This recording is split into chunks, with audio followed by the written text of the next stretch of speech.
Bonjour à toutes et à tous, je voudrais revenir avec vous sur l'affaire Obono, une affaire qui nous a montré encore une fois l'incroyable dextérité et élasticité des élites françaises, capables en même temps de ramper devant l'autel de l'antiracisme et d'exécuter dans un geste coordonné un média nommé Valo Actuel. C'est la première fois que je vois des gens qui sont soumis, qui sont à quatre pattes, être capables en même temps de lever le fusil et de tirer sur quelqu'un dans un peu de temps d'exécution.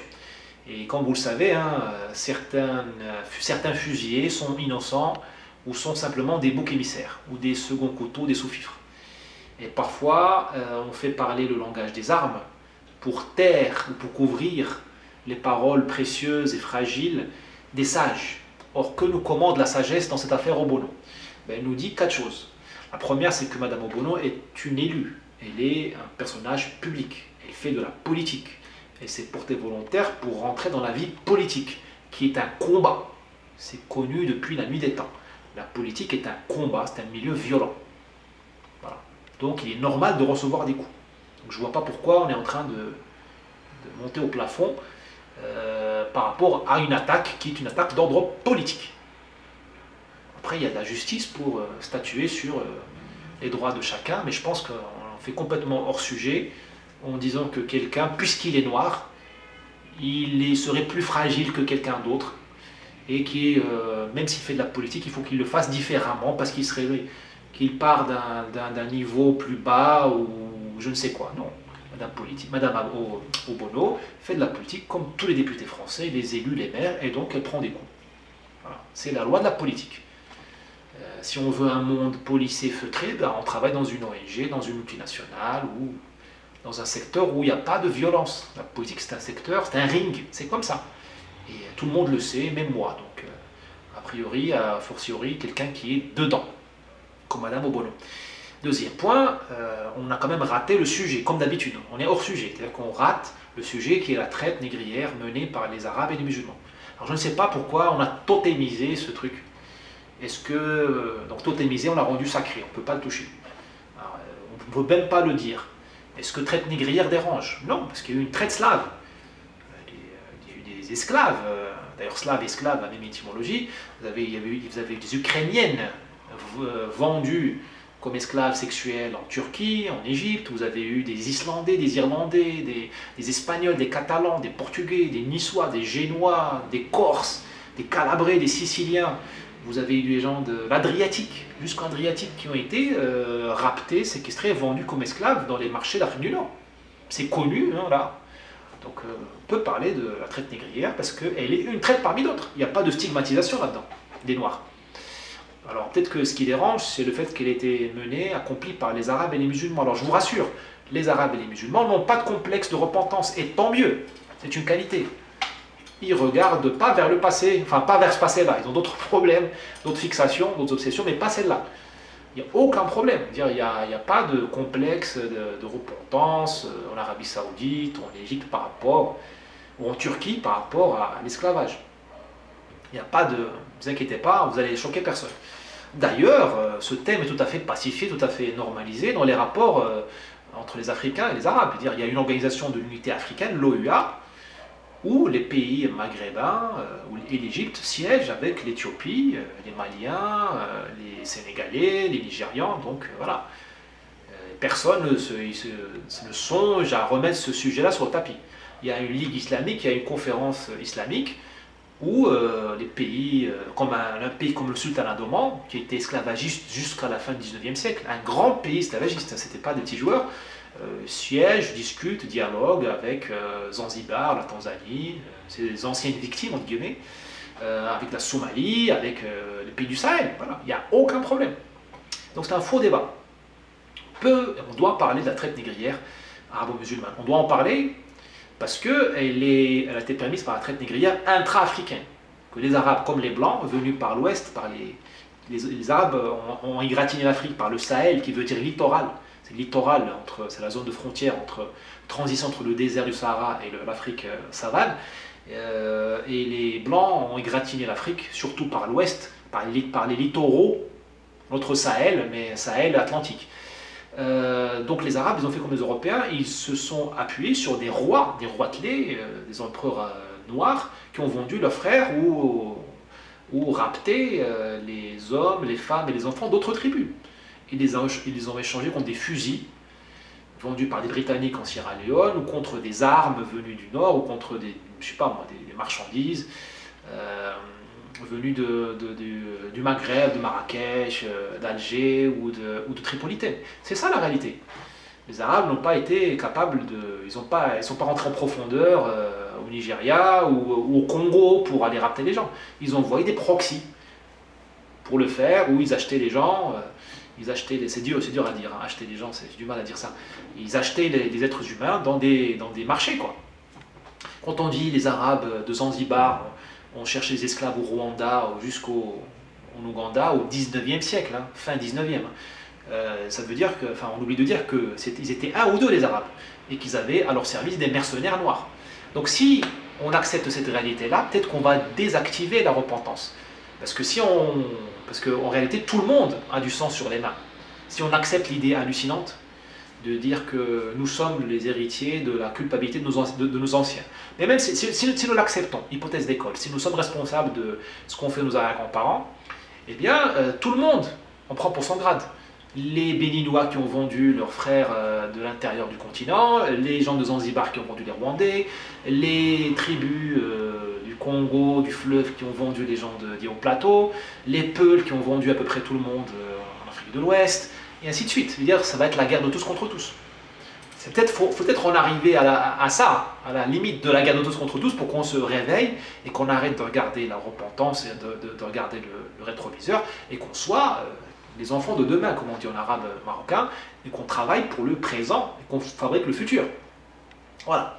Qu'on fasse comme les gens qui réussissent, notamment les Asiatiques, qui ne sont pas bloqués dans la repentance coloniale. Moi, je vois pas beaucoup de Vietnamiens, d'Indochine, embêter les Français, M. Macron, lui dire réparez-nous la bataille de Dien Bien Phu ou votre colonisation. Parce qu'eux, ils travaillent, ils n'ont pas le temps de ressasser le passé, d'être prisonniers du passé. Peut-être aussi qu'ils ont des élites supérieures aux élites africaines qui ne martyrisent pas leur peuple au point de le garder prisonnier du passé. Voilà, ça c'est soit dit en passant. Troisième point, il n'y a pas que le racisme anti-noir, il y a aussi un racisme anti-arabe en France, et un racisme anti-blanc, anti-chinois, racisme anti-blanc que l'on peut lire dans les faits divers. Je veux dire, si on regarde des faits divers, de manière bête et méchante, on voit des actes racistes partout. Je veux dire, ce sont des blancs qui se font casser la gueule par des minorités. Alors j'exagère un peu, je suis volontairement provocateur, mais je ne suis pas loin de la réalité. Je suis pas loin de la réalité. Si j'avais les lunettes abrutissantes du mouvement Black Lives Matter, je dirais, bah, écoutez, je vois des actes racistes, je vois 1000 actes racistes par jour en France, parce qu'il y a 1000 violences gratuites recensées en France, la plupart des victimes sont des blancs. Bon, je ne suis pas aussi obtus que Black Lives Matter, donc je modère le propos tout de suite, mais vous ne pouvez pas dire qu'il n'y a pas de racisme anti-blanc. S'il n'y a pas de racisme anti-blanc, bah à ce moment-là, pourquoi donner priorité à un seul racisme? Il faut combattre tous les racismes. Tous les racismes. Tous les racismes, quels qu'ils soient, sont exécrables. Tous. D'accord? Alors maintenant, racisme anti-noir. Est-ce qu'on est en train vraiment de le combattre en faisant une fixette sur un problème qui touche une élue de la République? Moi, je préfère ouvrir les yeux et braquer les yeux sur la société française, qui est d'abord une société où on a racialisé les choses. C'est-à-dire, les métiers en France maintenant, me semble-t-il, je peux me tromper, sont racialisés. Vous allez à Paris, surtout dans les beaux quartiers, les vigiles sont tous noirs. Vous allumez la télévision, match de foot, vous voyez des noirs et des arabes. Le rap, des noirs et des arabes. L'humour, beaucoup de maghrébins. Je ne vois pas beaucoup de neurologues noirs à la télé française. Il y en a, mais je ne les vois pas à la télé. Et je ne vois pas beaucoup de sociologues musulmans ou algériens ou je ne sais pas à la télé française. Nous avons autour de nous des stéréotypes alimentés par les médias, mais aussi par ce qu'on voit réellement dans la rue. On n'a pas besoin de la télévision pour faire ces stéréotypes, pour les créer. Nous avons devant nous des stéréotypes qui spécialisent les races dans certains métiers. À la limite, pourquoi pas? Mais ce qui est grave, c'est que les métiers du sérieux, les métiers du pouvoir, ne sont pas chez les Noirs. Là vraiment, là, je me mets dans la peau d'un Frantz Fanon, à la limite. Je ne me mettrai pas dans la peau d'un indigéniste, je ne vais pas m'infliger cette torture, mais je me mets humblement avec beaucoup de... Moi je suis là, François Fanon est là, je me mets dans la peau de M. Fanon pour dire que je pourrais tenir ce type d'argument, de dire, mais merde, moi je veux pas qu'il y ait des vigiles noirs, je voudrais qu'il y ait des vigiles noirs, arabes, français, de souche et tout ça, et je voudrais surtout qu'il y ait des neurologues noirs, qu'il y ait des ministres de l'Intérieur français noirs, qu'il y ait des patrons du Trésor à Bercy noirs, que le conseil d'administration des boîtes des CAC 40 inclut des noirs. C'est ça le véritable pouvoir, c'est ça les métiers du sérieux. Nous montrer des noirs dans un clip de rap, c'est les métiers du futile.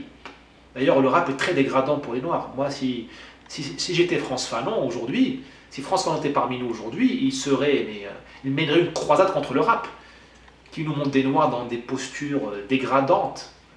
La femme noire réduite à un objet sexuel, l'homme noir réduit à un bandit, à un violent. Je suis désolé, il y a du racisme là-dedans, dans le rap. C'est ça qui est gênant, je trouve, que nous soyons aujourd'hui, que nous ayons accepté une racialisation des métiers. Et que nous, finalement, nous acceptions que dans la finance, il n'y a pas beaucoup de noirs, pourquoi ils ne sont pas doués? Quelqu'un m'a dit, les noirs jouent bien au foot, ils jouent mieux au foot que les blancs. Déjà, moi, je suis un peu choqué par ça. Enfin, je n'en veux pas à mon ami qui m'a dit ça, il a peut-être, enfin, il a ses raisons, j'entends l'argument, j'analyse. Mais est-ce qu'on serait, enfin moi est-ce que nous les Arabes et les Noirs, est-ce qu'on serait juste bons pour taper dans un ballon et pas bons pour faire des équations, faire des maths financières? Je suis désolé. Nous devons prouver, nous, à tout le monde que nous sommes capables de faire des maths et capables de faire des fusions-acquisitions. C'est pas seulement à la France de veiller à ce que les choses soient, que la diversité soit partout, pas seulement une diversité factice, mais une réelle diversité. Il faut que la France, à mon humble avis, veille, soit vigilante à ce qu'il y ait des Noirs, des Arabes partout, en haut et en bas et au milieu de la société, pas seulement en bas. Voilà. Et il faut aussi que nous, les minorités, qu'on se retrousse les manches pour aller en haut. Il ne faut pas qu'on prenne le chemin de la facilité qui est celui du rap ou du foot. Moi, je trouve que c'est dégradant pour nous que nous soyons associés dans les yeux de la population, à des métiers comme ça de la coordination motrice et pas des métiers des couches supérieures du cerveau. Je suis peut-être vieux jeu, mais c'est comme ça que je vois les choses. Ça, c'est un débat à avoir. Et ce n'est pas seulement un débat vieux jeu de conservateurs. C'est qu'il faut être complètement stupide, myope et naïf, à la limite de la niaiserie, pour croire que les immigrés ne vont pas vouloir prendre une part du gâteau. Les gens ne viennent pas en France pour rester en bas de la société tout le temps. À la limite, ils veulent bien que leur vie soit gâchée, mais pas celle de leurs enfants. S'il y a une tension en France aujourd'hui, c'est aussi ça. C'est que les gens l'ont compris, mais peut-être qu'ils n'arrivent pas à le formaliser. Ils ont compris que leurs enfants seront condamnés à vivre en banlieue, à faire des métiers du futile, des métiers mal payés. Alors que les gens rêvent pour leurs enfants qu'ils fassent l'ENA Normal Sup. L'ENA Normal Sup, les grandes écoles, qu'ils soient patrons de CHU ou autres. Quand même grave, c'est très grave qu'un patron de CHU en France, quand il est maghrébin, il est issu du Maroc ou de la Tunisie, c'est-à-dire qu'il a étudié dans un pays du Maghreb, il a grandi là-bas, il a fait son bac hors de France. C'est-à-dire qu'il n'est pas un pur produit de l'école française, parfois il a même son diplôme de médecine au Maroc, ou en Tunisie, en Algérie. Ce n'est pas un problème génétique, il y a un problème qui se passe en France, dans l'école française, dans les familles immigrées de France, je ne sais pas ce qui se passe, pour que les enfants soient dissuadés des voies de l'excellence. Et qu'ils soient parqués dans des voies de garage ou dans des voies du futile, le foot, le rap, je ne sais quoi, l'humour, le divertissement public, les amuseurs publics. Il y a quelque chose qui se passe. Pour qu'un type qui soit souvent issu d'un milieu modeste, du Maroc, arrive à être en France patron d'hôpital, c'est admirable. Mais ce qu'il faudrait, c'est qu'un type de la même origine, mais né en France, arrive au même résultat. C'est ça l'intégration, c'est ça l'assimilation. C'est pas parquer les gens, je dis pas que les Français parquent les gens, je dis que les gens se parquent eux-mêmes. La ghettoisation, elle est d'abord choisie avant d'être subie.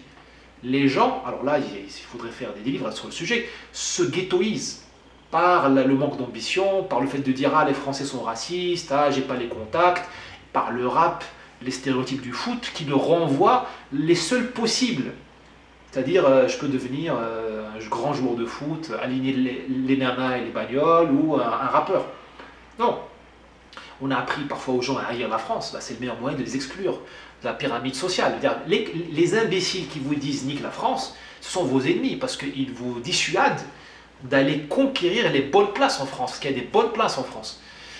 Voilà, c'est dommage. Voilà. Donc ça c'est un vrai débat, qui est un débat qui est à milieu d'élaboration, de raffinement, du débat de la couleur de peau ou sur des caricatures dans un journal. Voilà. Voilà ce que je voulais vous dire de ce que nous dit la sagesse. Alors ce débat-là arrive au même moment au télescope avec la polémique M. Dupond-Moretti, qui nous dit qu'il n'y a pas d'ensauvagement en France, qu'il y aurait au maximum un sentiment d'insécurité, et que tous ceux qui parlent d'ensauvagement font le lit de l'extrême droite. Grosso modo, c'est ce qu'il dit. Moi, je vois la même, je vais dire bêtise, oui, la même bêtise, je m'excuse de dire ça, je ne veux pas être trop cassant, je vois la même myopie, allez, la même myopie que ce que je vois dans le cas Obono. C'est-à-dire que je vois des élites négationnistes. Dans le cas Obono, on hystérise un dessin pour éviter le vrai problème, le vrai sujet dont je viens de vous parler, c'est-à-dire qu'est-ce qu'on fait des élites, qu'est-ce qu'on fait des immigrés qu'on a amenés en France, ou qu'on a laissé rentrer par effraction en France, parce que beaucoup ont forcé la porte de la France par l'immigration illégale, mais ils sont là. Maintenant, s'ils sont là, qu'est-ce qu'on fait d'eux? On ne va pas accepter qu'eux-mêmes se ghettoisent dans les couches inférieures de la société. Voilà, ça c'est le vrai débat à mon humble avis, c'est ça l'avenir de la France. Ça détermine une grande partie de l'avenir de la France, la paix civile en France. C'est ce débat-là. Parce que derrière, on découle l'islamisme, le phénomène racaille, la haine de la France, la politique communautariste. Ça vient de ça. Il faut qu'on arrive à repêcher les gens et à les réveiller pour qu'ils profitent de la France. Certains le font, comme les Cambodgiens et les Vietnamiens, d'autres ne le font pas assez. Ben, il faut régler ce problème-là. Si on veut que la France soit encore un pays viable, fonctionnel. Voilà. Donc, d'un côté, on hystérise le débat pour éviter le vrai sujet de fond, et de l'autre, avec M. Dupond-Moretti, on atténue, on déshydrate, comme disent les Brésiliens, on déshydrate le sujet pour le rendre quelque chose de quantité négligeable. C'est le même négationnisme, on nie la réalité. Il faut quand même être négationniste pour nier qu'en France, il y a des lynchages régulièrement, qu'il y a des violences gratuites, qu'on tue des chauffeurs de bus en France aujourd'hui pour l'histoire de masques, que des policiers se font brûler vifs à Vitry, que les Champs-Élysées sont régulièrement pillés. Les Champs-Élysées sont régulièrement pillés, 1 ou 2 fois par an. C'est ça, qu'un jeune comme Marat ou Augustin se font défoncer, se font presque amputer, enfin ils prennent des séquelles à vie, par des gens qui les attaquent en horde, en meute, au cœur de la ville de Lyon. Si ça, c'est pas de l'ensauvagement, qu'est-ce que c'est que? Qu'est-ce que c'est que? Eh bien, moi, je vois le même geste malade, la même maladie des élites françaises dans l'affaire Obono et on va dire, la polémique du Dupond-Moretti. C'est le même négationnisme. Et finalement, tout le monde va payer le prix, même les élites, parce que les élites à un moment vont s'enfuir, parce que quand la guerre civile éclatera ou quand l'insécurité deviendra ingérable, eh bien, elles s'enfuiront à Dubaï, peut-être à Abu Dhabi, mais elles s'enfuiront. En tout cas, ces gens-là qui parlent aujourd'hui s'enfuiront, parce qu'ils n'ont pas... Je les vois mal tenir le coup dans une ambiance de guerre civile, de pré-guerre civile.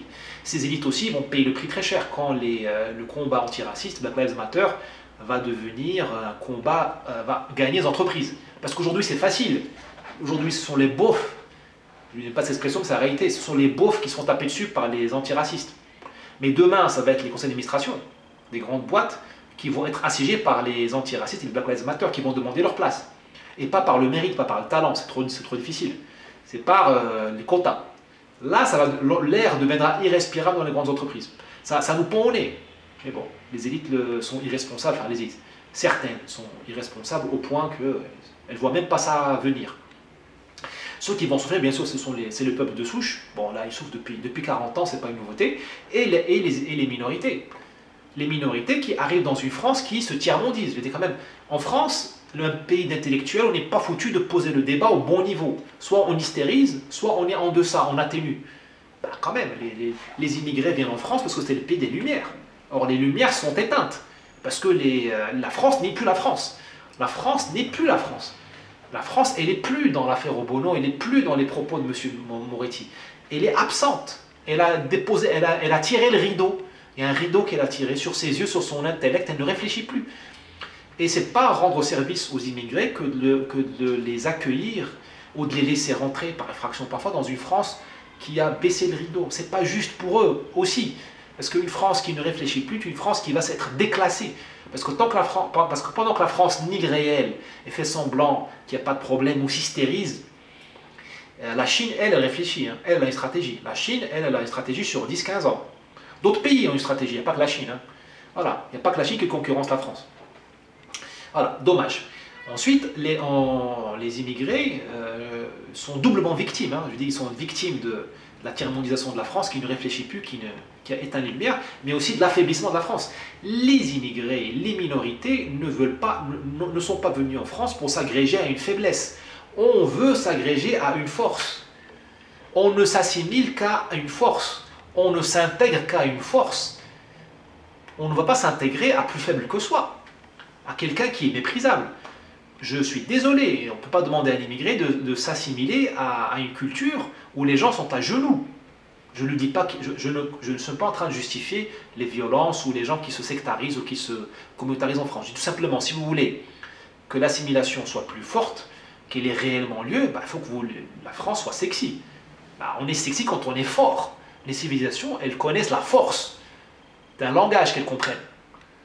Vient le raffinement ensuite. Voilà. Or, le problème en France, c'est que nous avons perdu en raffinement, puisque le cerveau a été éteint, c'est mon premier point, et on perd en force, là, parce que tout le monde s'agenouille, se met à quatre pattes. C'est pas avec ça que vous allez assimiler ou intégrer les gens, ou du moins, même les gens qui vous détestent, ils ne vont même pas vous respecter, parce que vous pouvez avoir des gens qui vivent avec vous, mais qui vous détestent. Ça c'est incontournable, c'est comme ça. Il fallait y penser avant d'ouvrir les vannes de l'immigration. Mais même les gens qui vous détestent, ils auraient pu vous respecter si vous étiez fort et ferme.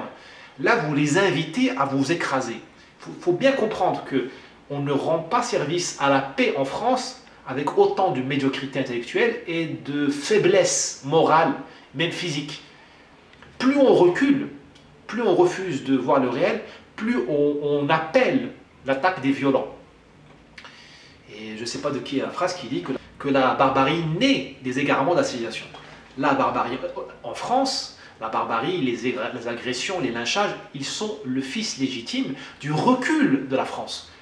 Ce sont les échecs, ce sont les reculs successifs du laxisme pénal, ce sont les gens qu'on n'a pas punis, ce sont les crimes qu'on appelait incivilités, ce sont les expulsions qui n'ont pas eu lieu, c'est la police qu'on a désarmée, ce sont les pères de famille qu'on a désarmés moralement, c'est l'homme français qu'on a désarmé moralement, on lui dit tu es nul, tu es un génocidaire, eh bien il ne défend plus la famille française.